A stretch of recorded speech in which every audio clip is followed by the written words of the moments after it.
Episode 3 की शुरुआत flashback से होती है। होमीन अपने रूम में बंद है और उसकी मॉम उसे दरवाजा खोलने के लिए कह रही होती है, पर होमीन उनकी बातों को अनसुना करके एक बटरफ्लाई को देख रही थी जो अपने कुकून से निकलने की कोशिश कर रही है। बटरफ्लाई आधी बाहर निकलने के बाद थक जाती है और हार मान लेती है। यह देखकर होमीन तुरंत एक कटर लेकर बाहर निकलने में उसकी मदद करती है।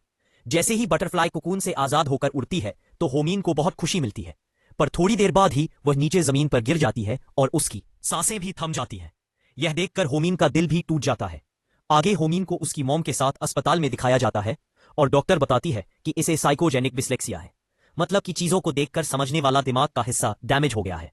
उसकी मॉम हैरान होती है कि यह तो पढ़ाई में इतनी होशियार है कि सीधा 2 क्लास आगे से पढ़ाई शुरू की, फिर यह दिमागी बीमारी कैसे? डॉक्टर बताती है कि दिमाग तेज होने से फर्क नहीं पड़ता, यह बीमारी लगातार पढ़ने, किसी चीज का बहुत ज्यादा दबाव या फिर दिमाग पर पड़ रहे तनाव के कारण होती है।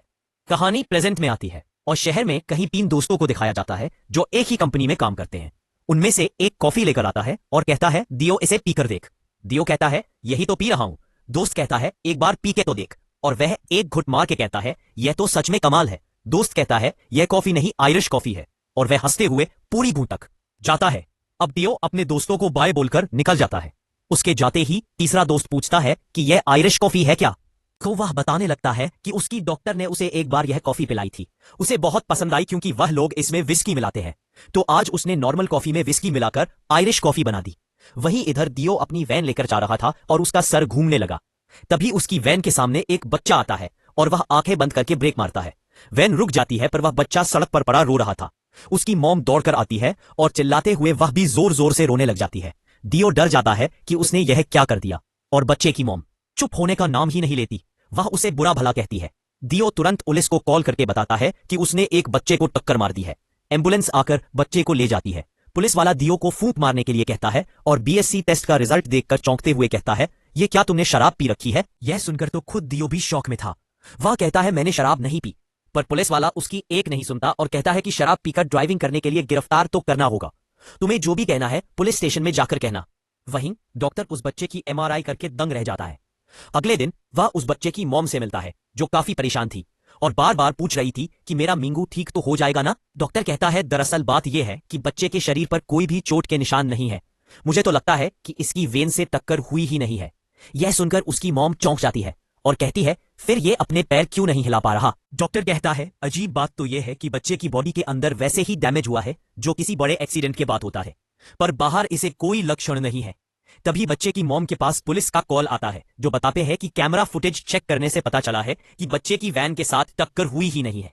यह सुनकर तो डॉक्टर की भी चिट्टी बिट्टी गुल हो जाती है। इधर होमीन और लीजिन इसी केस के बारे में अटॉर्नी यून को बता रहे होते हैं। यून कहता है, इस बात का कोई मतलब ही बनता है। लीजिन डॉक्टर की रिपोर्ट दिखाते हुए कहता है, होमीन बिल्कुल सही बोल रही है। भले ही बच्चे की वैन से टक्कर नहीं हुई थी, पर उसके शरीर पर वैसे ही चोटें आई है जैसे एक्सीडेंट होने पर आती है। ऐसा डॉक्टर्स की रिपोर्ट में लिखा है। यून भी हैरान होता है कि ऐसा कैसे हो सकता है। लीजिन बताता है कि बच्चे का केस ली एनसीओ वाले देख रहे हैं और वह बच्चे की मां तो पूरी पागल हो चुकी है, कैसे भी करके ड्राइवर को जेल भेजवाना चाहती है। वहीं इधर ओएसोप जो फाउंडर का बेटा था और एपिसोड 2 में यून से झगड़ा था, वह अपने डैड मिस्टर को के पास आता है और यून के अकल ठिकाने लगाने के लिए कहता है। मिस्टर को सब कुछ समझ जाते हैं, वो ऐसा नहीं करना चाहते पर कोटेसोप पीछे ही पड़ जाता है, इसलिए वो कॉल करके यून को अपने ऑफिस में बुलाते हैं। जैसे ही यून फाउंडर के ऑफिस में आता है, कोटेसोप कहता है, ठीक है मैं चलता हूं, और चुपचाप यहां से निकल जाता है। मिस्टर को यून को बैठाते हैं और दोनों के बीच में काफी देर तक बातें चलती हैं। आगे यून और होमीन दोनों एक अनुभवी डॉक्टर से मिलने जाते हैं और होमीन डॉक्टर को बताती है कि एक बच्चा जिसकी वेन से टक्कर होने से बाल बच गया, पर फिर भी बच्चे की बॉडी की कई हड्डियां डैमेज हो गई है, जैसे कि उसे रियल में वेन ने टक्कर मार दी हो। ऐसा मेडिकली पॉसिबल है क्या डॉक्टर? और डॉक्टर जवाब देती है कि हाँ, ऐसा पॉसिबल है। लगता है बच्चे के दिमाग ने इस हादसे को सच मान लिया है और शरीर को भी उसी हिसाब से नुकसान हुआ है। यह सुनकर यून चौंक जाता है तो डॉक्टर बताती है कि इसे कन्वर्जन डिसऑर्डर कहते हैं और हो सकता है बच्चा नोसिबो इफेक्ट का भी शिकार हुआ हो। इससे पहले 1950 में लिस्बन से इंग्लैंड तक वाइन ले जाने वाली एक कार्गो शिप पर ऐसी घटना हो चुकी है। उस कार्गो शिप से इंग्लैंड के एक बंदरगाह पर वाइन का आखिरी ड्रम भी उतार दिया गया और लिस्बन के लिए रवाना हो गया, लेकिन उनके क्रू का एक मेंबर गलती से वाइन के एक फ्रीजर कंटेनर में फंस गया जो किसी को पता नहीं था। जब वह मिला तो ठंड से मर चुका था, पर कमाल की बात तो यह थी कि फ्रीजर में वाइन बची ही नहीं थी, इसलिए फ्रीजर का स्विच बंद कर दिया गया था, जिससे अंदर का टेम्परेचर 18 डिग्री था और यह इतना कम नहीं होता कि कोई ठंड से मर जाए। पर उसकी मौत की वजह में वही सारे लक्षण शामिल थे जो किसी ठंड से जमकर मरने वाले में देखे जाते हैं। मैं फ्रीजर से निकल नहीं पाऊंगा, इसलिए मैं ठंड में जमकर मर जाऊंगा। सिर्फ इस ख्याल ने उस बेचारे की जान ले ली। पूरी कहानी सुनकर होमीन और यून दोनों ही सोच में पड़ जाते हैं। यून कहता है, एक काम करो, कैमरा फुटेज देखकर वहां मौजूद गवाहों की लिस्ट बनाओ और उनका बयान भी दर्ज करो।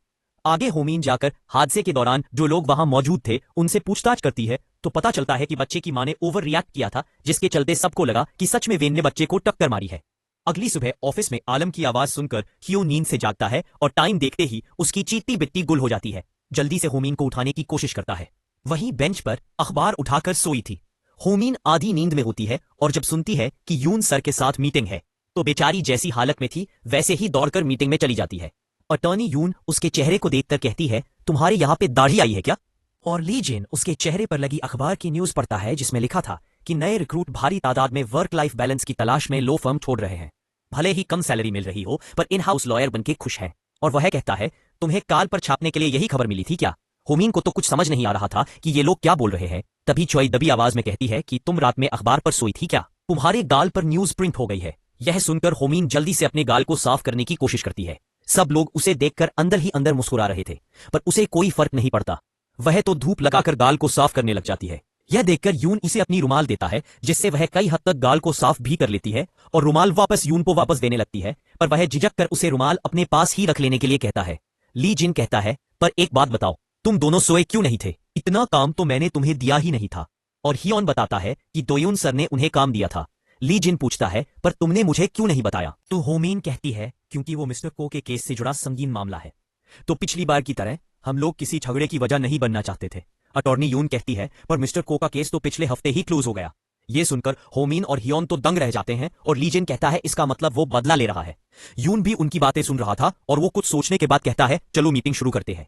अब होमीन सबको बताती है कि अगर ये नोसीबो इफेक्ट है तो मिंगू के शरीर के शारीरिक लक्षण दिमाग के भ्रम का नतीजा है। वेन के ठोकर लगने के भ्रम ने मिंगू के बदन में चोट जैसे लक्षण पैदा किए हैं।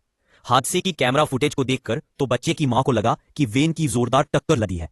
उसने ब्रेक की तेज आवाज सुनी और बच्चे को वेन के ठीक सामने बैठा हुआ पाया तो घबराहट में यह सोच लिया कि उसे टक्कर लगी है और चोट लगी होगी। लेकिन बच्चा तब अपनी मां का रिएक्शन भी देख रहा था। उसकी मां ने उसे सड़क पर देखकर ऐसा दर्दनाक रिएक्शन दिया जैसे वेन ने उसे ठोका हो। तो बच्चे ने अपनी मां का रिएक्शन देखा तो उसने मान लिया कि उसे टक्कर लगी है। यून कहता है, सही कहा, पर इसे कोर्ट में साबित कर पाना मुश्किल होगा कि यह टक्कर के डर से हुआ है या फिर मां के ओवर रिएक्शन की वजह से। पूरी बात सुनने के बाद सब लोग होमीन और यून की तारीफ में तालियां बजाते हैं और होमीन भी काफी खुश होती है। अब मीटिंग के बाद जब यून अपने ऑफिस की तरफ जा रहा होता है तो रास्ते में उसे कोटे सोप मिल जाता है, पर यून उसके पास रुके बिना ही आगे निकल जाता है। कोटे सोप उस पर चिल्लाते हुए पूछता है कि तुम मेरे पास रुके क्यों नहीं? यून उसे बताता है कि अभी उसे काम है और बिना पंगे लिए चुपचाप अपने ऑफिस में चला जाता है।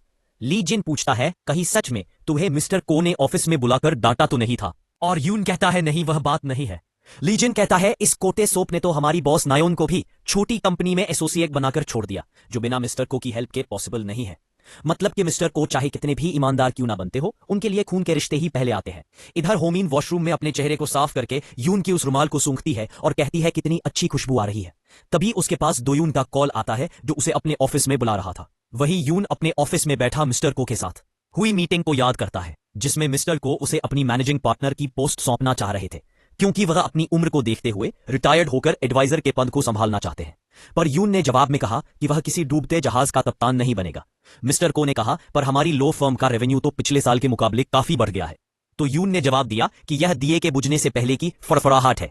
यहां पर आपने मुफ्त कोरों को पनाह दे रखी है जो जल्दी पूरी लो फर्म को ले डूबेंगे। तभी यून को दोयून के चिल्लाने की आवाज आती है और वह देखने बाहर चला आता है। दोयुन होमीन पर चिल्ला रहा था और ली जिन मामला संभालने के लिए दौड़ कर जाता है। दोयुन गुस्से में कहता है, इसे बताओ अभी तुमने मुझे क्या कहा था? ली जिन पूछता है, तुमने क्या किया? सो होमीन बताती है कि इन्होंने मुझे एक आर्टिकल ड्राफ्ट करने को कहा, तो मैंने कहा आप खुद ही ड्राफ्ट बना दीजिए, मैं रिव्यू कर लूंगी। ली जिन उसकी बात सुनकर समझ नहीं पाता कि बोलूं तो क्या बोलूं। वही यून भी उसकी बातें सुन रहा था। होमीन कहती है, मैंने कहा अगर आर्टिकल में अटॉर्नी दोयुन का नाम होगा और असल में लिखने वाली मैं हूं तो यह तो आर्टिकल पढ़ने वालों के साथ धोखा होगा। फिर भी अगर मुझसे ही लिखवाना है तो ठीक है, मैं लिख सकती हूं सर, लेकिन फिर लेखक की जगह मेरा नाम आना चाहिए या फिर कम से कम सह लेखक की जगह। उसकी बातें सुनकर हियॉन और चॉय खूब मजे ले रहे थे। लीजिन भी अपनी हंसी जैसे तैसे कंट्रोल करके उसे पकड़ के बाहर ले जाने की कोशिश करता है, पर वह फिर आ जाती है और कहती है जो केस बंद हो गया था उस पर हमें काम करने को क्यों कहा था सर। डोयुन कहता है अपने बेस में टॉप आने का इतना क्रेज कि अपनी जुबान पर कंट्रोल ही नहीं है।